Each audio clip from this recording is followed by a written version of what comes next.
Hello and welcome to today's webinar, How to Get Found on Google Search and Google Travel. Thank you all so much for attending. Now, this is going to be a beginner's course in Google Search, travel, ads, hotel ads, and more. You may already be familiar with a lot of this material, but it can be helpful to go back to basics. So, just to reiterate, I will not be going in depth on exactly how all these services work, but I will instead be going over how you can improve your online visibility on them. This is not an exhaustive analysis, it's more of a beginner's course. But first, here's a little about me. My name is Gavin Wadsworth. I've been with ResNexus for over a year.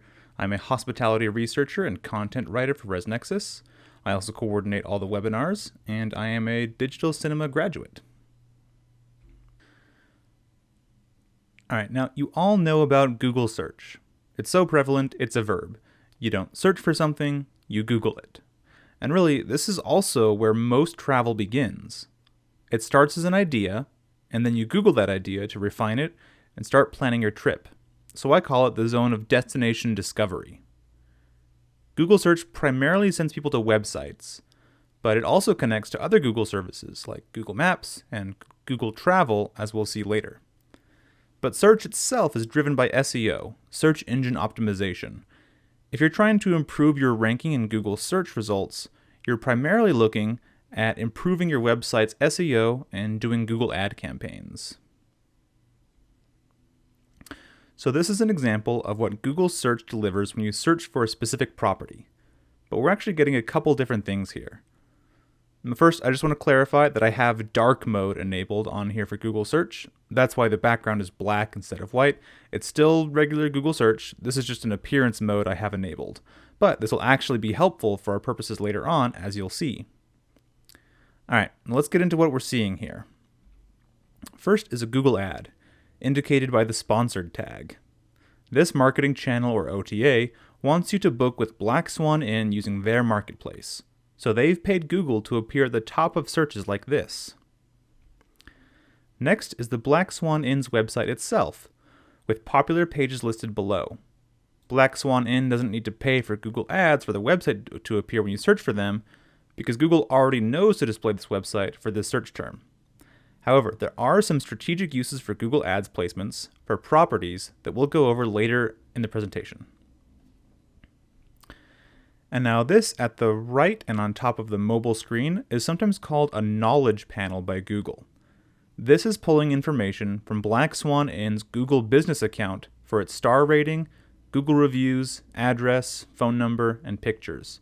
But it's also connected to Google Travel, specifically this.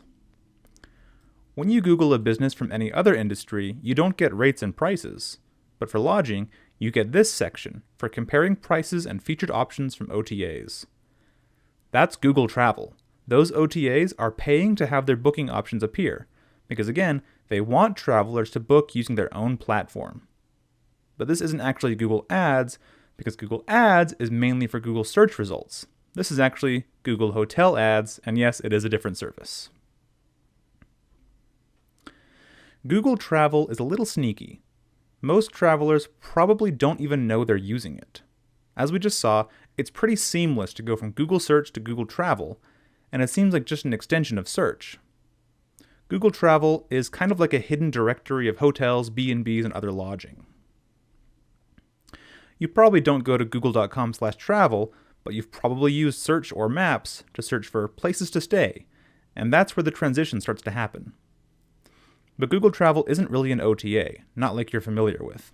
They don't take a commission of bookings made through Google Travel, and you can't even technically make a booking in Google Travel to begin with. Rather, it forwards the user to some place where they can make a booking, usually an OTA like Expedia or Airbnb. But let's try searching for a specific property so you can see what that looks like. Notice how it's not branded as Google Travel, just Google. This is part of the reason it's sneaky. The other way I can tell that I've navigated away from Google Search is that my dark mode is absent. It apparently only applies to Google Search. That lets us know we're not in Kansas anymore, unless we're looking for a place to stay in Kansas. A couple of things to note about Google Travel here.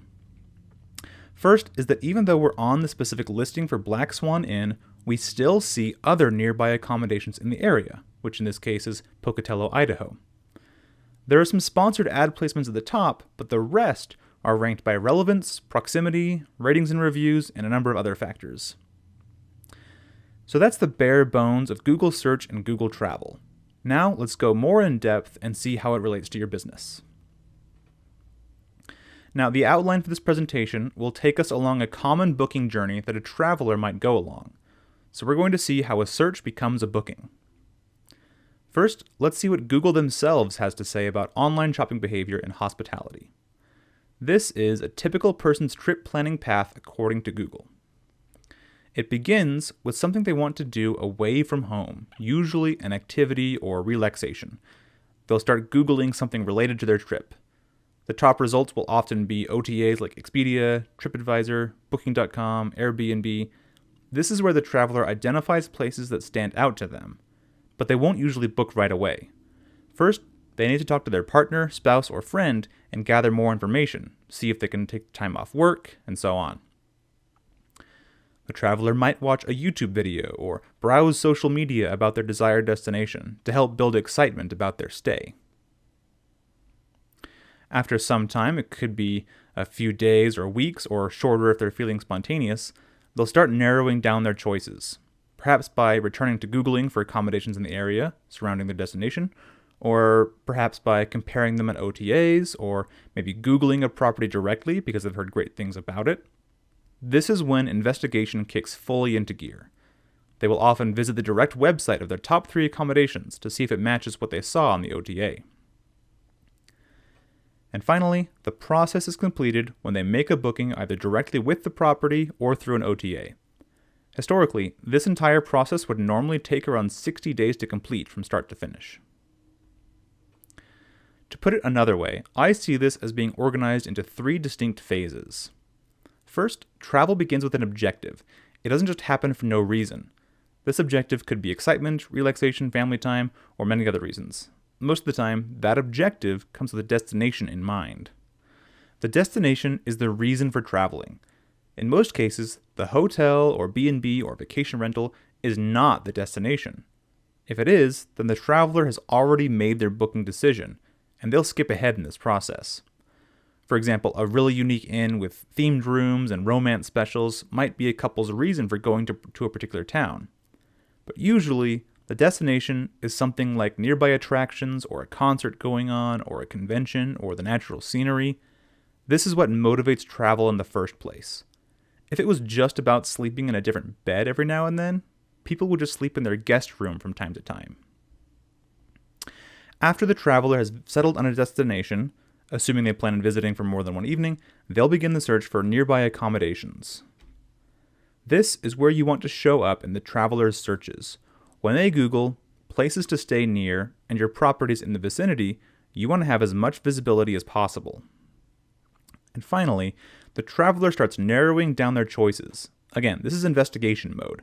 By the end, they'll be locking in the choice of accommodations and making the decision to book. So let's follow along with the booking journey from the beginning and see how you can help your property appear higher in search results. Let's start out by going over some relevant statistics, and this is from TripAdvisor. When planning trips for 2022, U.S. travelers feel that new is important for the following criteria: 75% for seeing new places, 71% for having new experiences, and 69% for going out to restaurants and trying new food. As you can see, newness is what's desired by travelers, new things to see and experience. Here's another one, this one from Google. In the 12 weeks leading up to a trip, there are 3 times more experiences searches than hotel searches. So what does that mean for you, the property owner? Well, for one thing, figuring out why people are traveling to your area is essential to understanding your guests and can help you improve their experience. But you can also use this to help get more attention online. So this is what an initial search might look like. On the left is the desktop view, and the right is the mobile view for things to do in Pocatello, Idaho. At the top, we've got a Google ad placement for Pocatello's Things to Do directory. That might be useful for some people, but what you don't get from that website are guest ratings and reviews. In general, sites like these are less familiar and reliable than what follows. This set of 3 attractions, or 4 in the case of mobile, is pulling from Google business profiles in the area. Businesses in or close to the indicated area are prioritized based on ratings and number of reviews. This gives the user an idea of what they'd like to do in the area, which might inform their travel decisions. But if you scroll down a little ways, you find things like this, a things to do page from a local property, the Black Swan Inn. That's something you don't want to neglect, is useful pages on your website that answer people's questions they put into Google. Even better if you can refresh it with new and upcoming events to help keep it rising up in search results. Alright, I've talked big concept and shown the difference between search and travel. Also travel search behavior. So here are some tips for getting found on Google search. There are 2 main ways to improve your ranking and search results: SEO and paid advertising. Let's start with SEO. Search engine optimization, or SEO. Google uses a variety of criteria, much of which is hidden, to determine the priority of search results. These include relevance, keywords, usability, and more. This is an entire series of webinars all by itself, but we'll keep it simple for now. Think of it this way. Google wants to deliver results to users that are engaging, high quality, and relevant. So anything you can do to improve your website in those 3 aspects has a good chance of benefiting your website's search ranking. Let's examine the first part of that, engaging content. How can Google tell when content is engaging for the user? Well, one of the best ways to tell is how long they spend on the website and how much they end up clicking through.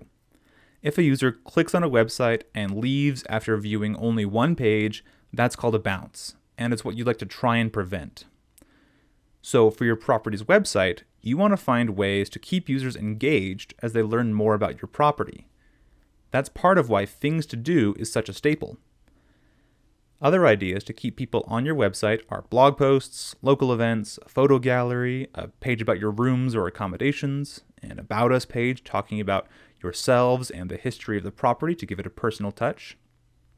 If you offer breakfasts, you can have a dining page with menus, photos, and nutritional information. And on the topic of food, places to eat is different enough from things to do, and you could use it to make restaurant recommendations in your area. Here's an example of a website with engaging content. At the top is a call to action, explore Mount Monadnock, which encourages you to both come and stay at the Benjamin Prescott Inn, but also explore this website. And right on the front page, we've got a Things to Do call-out button. Also on this website, we have information about the mountain, a guide on what to bring, dining suggestions, and more. Another really engaging thing to have on your website is a map and a reaffirmation of the call to action to come and stay with you. The second part of SEO is high quality content, which is also tied to engaging content. A good website has a clean, professional design and layout with clear and intuitive navigation.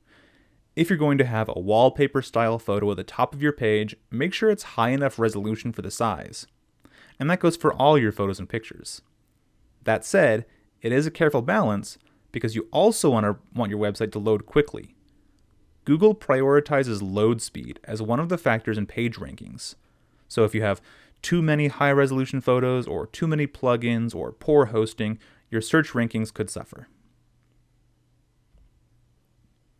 And then finally with SEO, there's relevant content. This is where keyword targeting comes into play. Remember that just getting someone to click on your website doesn't mean as much if they bounce right off, such as if they realize it's not what they're looking for. That's why things to do in and places to eat in are such great pages to have. If I go to a page like this and I see a bunch of helpful items on there, I might take a look at the rest of the website to learn more about the accommodations. Another way to improve your relevancy in Google's eyes is to find ways to have other popular websites link to yours. For example, if other directories and major news sites have links to your property website, that tells Google that you're the real deal. If you're in need of a new website with rich SEO content that's optimized for mobile, tablet, and desktop, and is professionally designed and at an affordable price, ResNexus can provide that for you. You can go to resnexus.com/websites to learn more and view template and custom website examples like these. The other big method you can use to get more users onto your website to hopefully make a booking is with paid advertising. We'll mostly be talking about Google Ads here, but you can also use social media advertising on Facebook and Instagram, among others. The choice of how to use Google Ads is tricky. You want to place ads strategically to target the people most likely to book with you. The obvious choice is to do an ad based on your zip code, city, or industry. But there's a better way, and it's something I've already touched on. Remember what travelers are searching for? Things to do. Remember, the place to sleep isn't the destination. The destination is something else that's nearby. So in this example, we'll take a look at two different but related Google searches.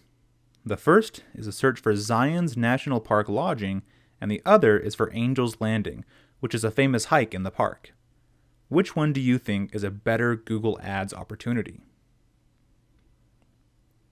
So I searched for Zion National Park lodging, and this is the first result. A sponsored ad from Expedia. Think you can outbid Expedia? Let's go further down on the results page to see what else is sponsored on here. This is what you see when you scroll down a bit on that last result. Okay, we've got 3 more ads. Reservation Counter, Hotels.com, and Reservation Stays. 3 more marketing channels. It's obviously worth it to these advertisers to have these here, but it's a pretty competitive place to be. So that's a total of 4 ads on this search, and they're all for marketing channels. Again, they're putting ads here because it works, but that also means you're competing with the giants in the industry if you want to have an ad here. Now let's take a look at our second search query. So Angel's Landing is a famous hike in Zion's National Park and one of the main attractions in the area. I've hiked it myself, and it certainly lives up to its fame. People travel from all over to experience it. But it looks like there's no Google Ads here at all. And a quick look at Google Ad keywords tells us that the term Angel's Landing has an average of 135,000 monthly searches. That's a lot of traffic. These are people interested in this hike. And a significant portion of those might be interested in nearby lodging so they can experience this and other attractions. Maybe they haven't even thought about a place to stay yet, but a sponsored page titled Lodging Near Angel's Landing or something similar has a good chance of sparking interest. However you choose to do it, being strategic with your Google ad placements can put you a step above the competition and help bring more business to your property. Some PMS systems, such as ResNexus, allow you to manage your Google ad campaigns from within that account, which saves you time and hassle. Now we're moving on to the next phase in the traveler's journey to making a booking. Some time has passed by now, maybe a few days or weeks, as plans continue to solidify for them. After the traveler settles on a destination, they'll be looking for accommodations. If they have a preferred OTA, such as Expedia or Airbnb or Hotels.com, they might start there. But very often, users will simply start by returning to the trusty Google search bar. So here's the next step. Places to stay near or places to stay in, and you get this pack of accommodation suggestions.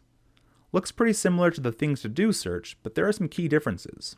For one thing, we now have a map of properties and their locations. For another, these properties are showing room rates. And this is actually Google Travel, even though it's showing up in Google search results. So this is an entirely different arena from what we looked at earlier. This is where you want to show up. So how do you show up here? Fortunately, Google tells us. So this information all comes directly from Google. First, they want to emphasize that businesses cannot pay to appear higher in Google Travel search. That may seem counterintuitive because you can obviously see that there are sponsored hotels listed here at the very top. What Google means is that hotels cannot pay to improve their ranking outside of this Google Hotel Ads auction going on at the top. That means that the top couple results would be sponsored, but everything after that is sorted according to other factors. So if you want to appear as a sponsored property, you have to run a Google Hotel Ads campaign. Otherwise, if you want to appear higher in the travel search results, you'll have to improve in those other factors. As with Google Search, Google Travel's objective is to deliver the most relevant results to the searcher's query. So the strongest factor will probably be location. If the traveler is searching for a place to stay in Seattle, they don't want to see results for hotels in Boston. So that one you obviously can't control. Then there's price. For this search, I typed in places to stay in Nashville under $100, which automatically added this filter for it. Looks like the sponsored Google Hotel ads don't care about my filter, but all the organic search results are filtering for stays that are under $100. So that's one way that price can affect a search. But that assumes the traveler will filter their results somehow. Otherwise, Google will just make its best guess based on that individual user. Now let's go back to that screenshot of places to stay near that museum in Pocatello. Again, we're back in Google Search, but this panel is pulling from Google Travel. Take a look at the top two results here and how their listed rates are green instead of white. They also have these badges: Deal and Great Deal. Travelers love a good bargain, so having this badge can be really appealing to them and really valuable for you. But how does Google determine when something is a deal or not? Again, Google tells us. Let's take a look. Accommodations priced below their normal rate or below the rate of similar places nearby. To determine if a stay is a good value, Google determines a price ratio for similar accommodations in your area. They compare the average price over the past year for those properties to the current average price. This comparison helps to account for seasonality, major events, or holidays. Then, they do the same calculation for your property and compare that new ratio to that of similar places nearby. If your price ratio is at least 15% lower than your peers, Google labels it a deal. If it's at least 25% lower, they label it a great deal. So basically, Google tries to account for your own average price compared with the average price of your competitors in the area. If your rate is 15% or 25% lower than the ratio, you get the Deal or Great Deal badge next to your property in Google Travel. You can't control the price of your competitors, but you can control your own price, so that's your dial to use. Next on the list of factors for how Google Travel ranks accommodations is reviews. This one should be fairly self-explanatory, but the importance of it cannot be overstated. If you don't have a lot of reviews yet, you can reach out to your favorite past guests and kindly ask them to leave a review for you. Even if it's been months, it can't hurt to ask, and then responding to reviews, even the negative ones, lets people know that you care about the guests. Now, this isn't all the factors that Google Travel takes into consideration for ranking accommodations, but it is the three most significant ones, apart from personalization aspects for individual users. All right, so we've talked about how to improve your visibility on Google Travel, but now let's go over how bookings actually come about on this platform. Again, Google Travel is not an OTA. They don't accept bookings, they don't take a commission fee. They just send travelers to book on other platforms and collect ad revenue for sponsored placements. So this is the arena. This is where the OTAs are spending money to appear as booking options. If you get a booking in this way, that's great. Some travelers have a preferred OTA for loyalty points or what have you. So if one person prefers Hotels.com, they'll probably choose that option. The OTA takes a commission as normal, of course, but even better than marketing channel bookings are direct bookings. Fortunately, Google Travel can send users to your own booking engine as well. This is a free direct booking link provided by Google Travel. It comes with the official site badge to help users understand that it's legit, and you'll also notice that the rate given is cheaper than the other options. That helps encourage people to use your direct booking rather than the OTAs. Now, this free booking link doesn't show up in the arena above with all the sponsored options unless you run a Google Hotel ad for it. So if you want that added visibility and to be able to show up and contend with the OTAs, that could be a good option as well. So how do you claim this free booking link? Well, first, you need to make sure you've claimed your Google Business profile. If you already have, now is as good a time as any to go over it again and touch it up. Then, you need to have a Google connection partner, such as ResNexus, to help you send over rates and availability. And that's it. Then you just wait for bookings to come through. So let's talk a little more about the Google Business profile. When someone searches for a particular business, they'll usually see this knowledge panel on the right, or the top for mobile. For most businesses, this would show things like hours of operation, but because this is a lodging business, it's also tied to Google Travel. So instead of hours of operation, we have a travel date field and a list of booking options. Most of this information is pulling from the Google Business profile associated. And no, it's not called Google My Business anymore because Google likes to confuse us.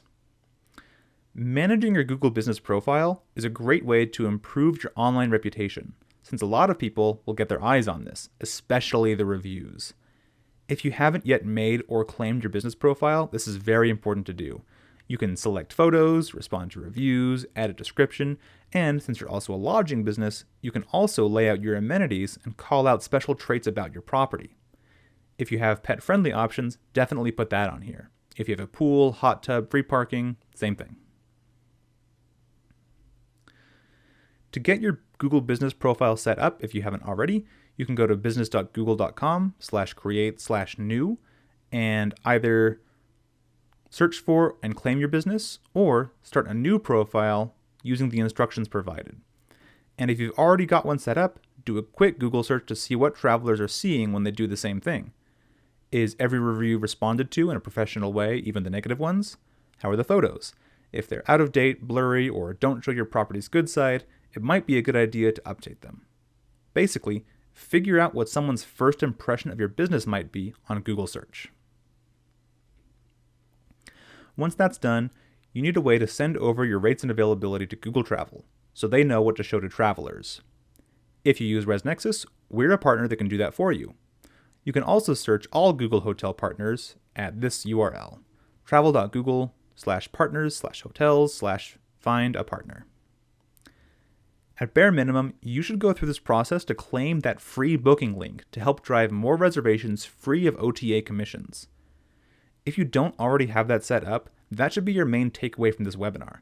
Give travelers a way to easily book directly with your property on Google Travel. Just make sure you're sending over your best available rate, so your direct booking rate is cheaper than the alternatives. You don't want to show up as more expensive than the OTA booking options.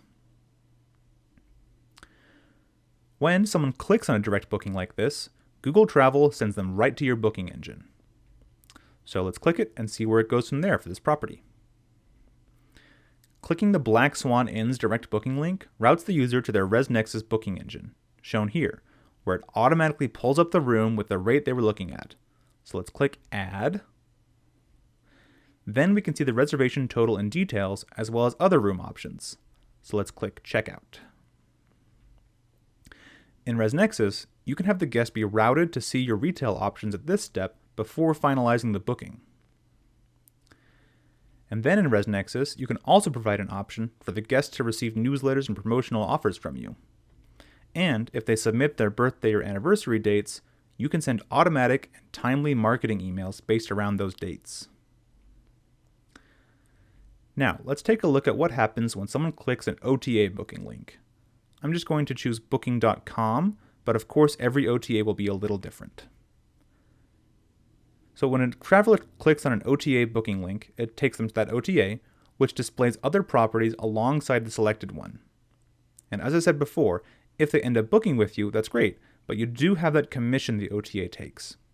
That's why that free direct booking link is so valuable, because it allows you to compete with the OTAs. And just to show the other steps in this process, here's the screen after you select the room you want, and here's the details screen. And finally, the payment confirmation.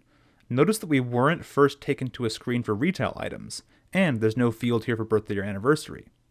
Also, the marketing emails you can request at the bottom come from booking.com, not from your property. All right, now based on all the information the traveler has gathered thus far, they've made the decision to book with you. Probably more time has passed, and they might Google your property directly by name. When someone searches your property directly, they'll typically see something like this. I've input the stay date, and here I see all the booking options laid out. And again, here's the free direct booking link. It stands out as the cheapest option. You can reach out to ResNexus, and we'll help you get connected to Google for the direct booking link if you haven't already. That's 0 commissions from ResNexus, 0 commissions from Google. So definitely reach out to your support representative. All right, that was a lot to go over, so let's summarize. First, Google search is fueled by SEO and paid advertising. You can use Google ad campaigns to appear higher in search results, and you especially want to take a look at appearing in searches for popular nearby attractions. You can also improve your rankings with a quality website and content, as well as keyword research. Second, Google Travel is a hiding in plain sight directory of accommodations that sends travelers to book using other platforms. It prioritizes location, price, reviews, and other factors to determine who shows up at the top. If you want to show up as a sponsored option, you need to get set up with Google Hotel Ads. And finally, you can claim your free direct booking link with Google Travel to allow travelers to book with you rather than OTAs on the Google Travel platform. It's free, and all you have to do is use a connection partner to send your rates and availability to Google Travel. And that's part of the reason why Google Travel is so important, because it's there at pretty much every step in the journey. So it's important to understand how it works and how you can appear more visibly on Google Travel. If you enjoyed this webinar and want to view any of our past ones, you can do so by going to resnexus.com, and then scrolling to the bottom, you'll find a webinars section. If you click the button, you'll be taken to our entire library of past webinars where you can view them, as well as register for upcoming webinars. All right, I wanted to thank you for your time today and see if you have any additional questions for us. We are in the Q&A portion of the webinar. Again, this is not meant to be an exhaustive analysis of everything Google Search and Travel, so I may not be able to answer all of your questions at this time, but we'll do the best we can. You can always reach out to support or sales if you're not with ResNexus yet to learn more. Just go to resnexus.com to find more information and click Get Started to get in contact.